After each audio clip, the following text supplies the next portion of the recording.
Greetings, YouTube. The Doctor is in. Dr. Urias Papers here, coming at you with another commentary on Dungeons and Dragons. And today we are going to talk about the 2024 version of the second level spell, Enthrall. We're going to look at the original version from 2014. We're going to compare it to the new version. We're going to look at the changes that have taken place, if there are any. Compare, contrast. We're going to talk about the uses of the spell based off of the changes, and we're also going to talk about how it interacts with new 2024 rules, because some of the rules have changed for basic things that happen in the game. But first, don't forget to hit that subscribe button. If you like this video, hit the like button. If you have any questions or comments, please leave a question or comment, and don't forget to hit that notification bell. All right. Here is the legacy version of Enthrall. Back in the day, I gave this one a C. It is not really a spell to be used in combat. It is a kind of out-of-combat spell or a near-combat spell. So, second level spell, one action, is usable by bards, warlocks, and ill-riggers. They just put that in there. So, really, it was just originally useful for bards and warlocks. 60-foot range, verbal somatic component. It lasted for a minute. Did not require concentration. So, and it's enchantment. So you weave a distracting string of words, causing creatures of your choice that you can see within range. So that's all creatures of your choice within 60 feet that you can see within range and that can hear you to make a wisdom saving throw. Any creature that can't be charmed succeeds on this saving throw automatically, and if you or your companions are fighting a creature, it has advantage on the save. On a failed save, the target has disadvantaged on wisdom perception checks to perceive any creature other than you until the spell ends or until the target can no longer hear you. The spell ends if you are incapacitated or can no longer speak. So you have to be able to speak to the creature with this one. And again, this was a out of combat, kind of I need to distract something so that something else can happen and the something I'm distracting doesn't notice what's happening. Could be a near combat spell where there's a distraction right before combat is going to take place so that the rest of your party can get in place. That kind of thing, but you can't really use it in combat because if you or your companions are fighting a creature, it has advantage on the save, so it would be very difficult for it to do. And it doesn't really do anything other than give disadvantage on perception checks. Now let's take a look at the new version, the 2024 version. So there's some big differences in this one. First, right off the bat, the new Enthrall is a concentration. The old Enthrall was not. The old Enthrall lasted for a minute. The new Enthrall still lasts for a minute, but it is concentration. It's still a second level spell, still one action, still 60-foot range, still enchantment, but it is concentration. It is usable by bards and warlocks. So that didn't change.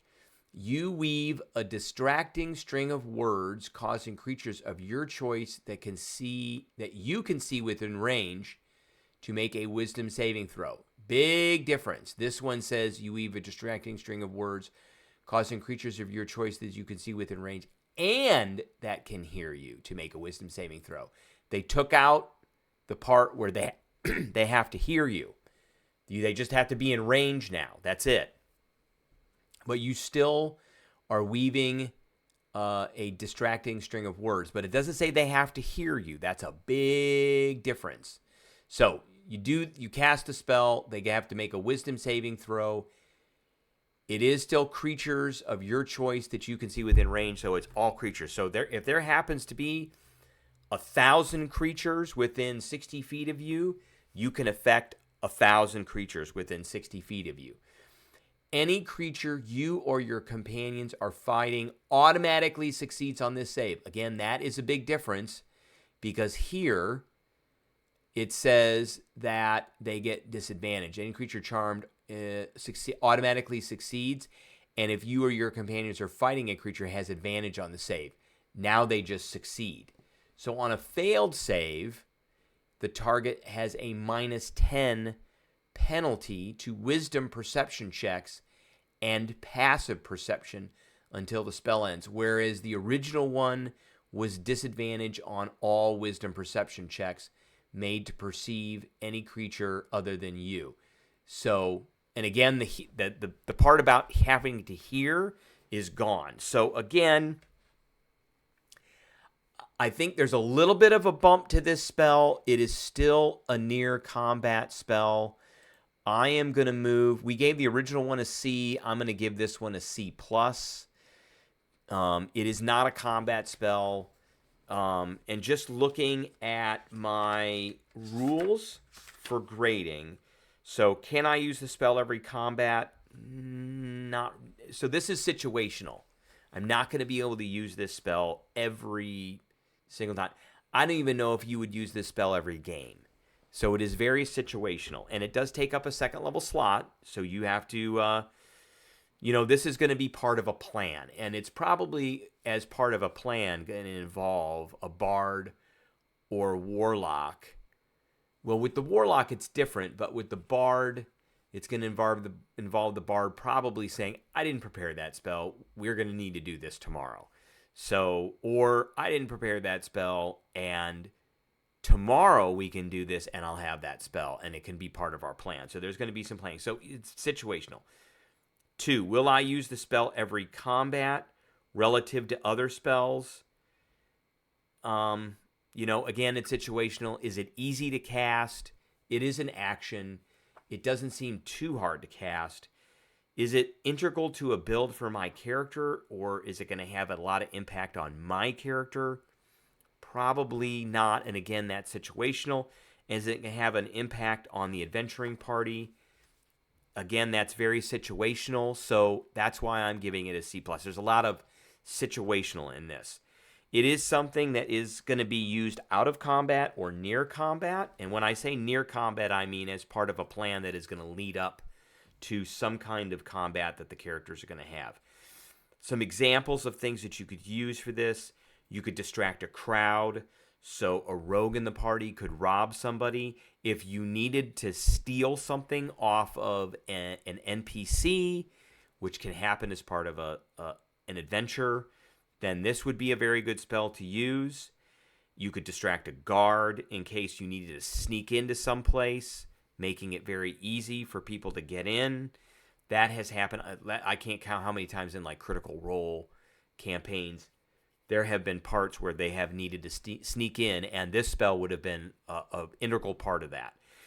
I've had a lot of my adventures that I've run, or adventures I've been a player in, where this spell probably would have been very useful for sneaking in or sneaking past a guard.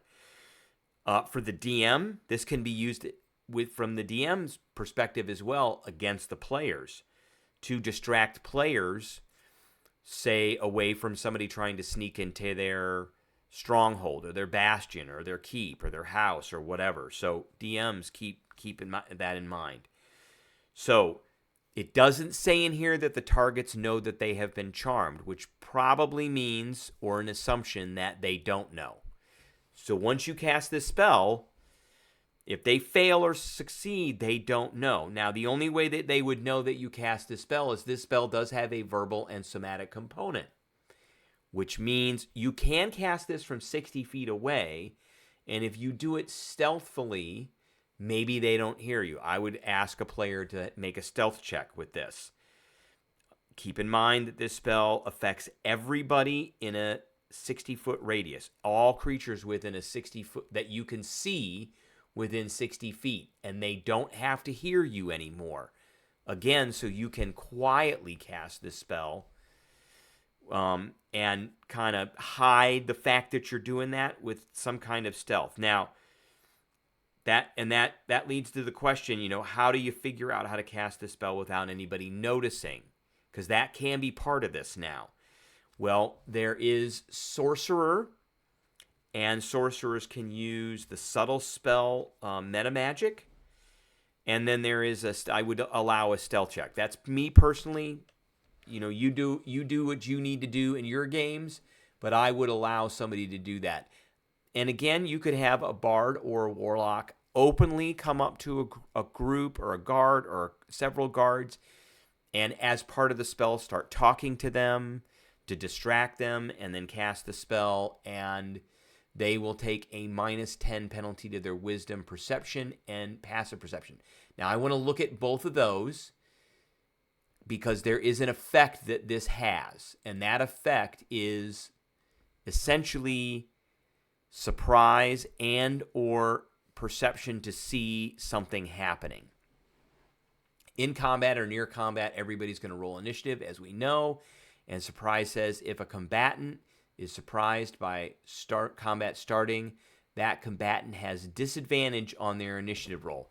So that is a change from the legacy version of 5th edition, because it used to be there would be a surprise round. Now there's not a surprise round, they just get disadvantage. So in a near combat situation, if you are using Enthrall to affect an enemy, then it's a -10 to their passive perception, which could cause them to have disadvantage on their initiative roll. So if we go in here to passive perception, a creature's passive perception equals 10 plus the creature's wisdom bonus.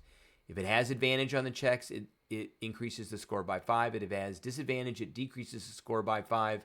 And it says, is a score that reflects a creature's general awareness of its surroundings. That means it's creatures that are not actively perceiving, which I've got right here in the skill list. Wisdom perception allows you to use a combination of senses to notice something that's easy to miss. I don't know if that's an action. Search. There it is right there. You can search as an action to look for something. And, so somebody could take the search action to actively use perception and roll it instead of passive perception. If they are not taking the search action, then they're going to use their passive perception, which essentially is just a 10 plus their wisdom bonus, as defined here in the rules glossary. So they have to say they're doing it, and that allows them to roll. Whereas passive perception just says you're taking a 10. So the Enthrall spell would give them a -10. So let's say they're guards, and you're trying to distract these guards, and you cast the spell. They fail their save, and they've got wisdoms of 10, which means they essentially have a 0 passive perception. Now, instead of disadvantage, now they've got a 0, and essentially, that means that everybody's going to be able to sneak past them. So those are kind of the uses for this that I see. Again, it's an out-of-combat spell. It's a near-combat spell. It's not something you're going to use in combat, because this one says you can't use it in combat. And that's basically it. All right, that is the video I have for everybody today. I appreciate everybody tuning in, and I will catch everybody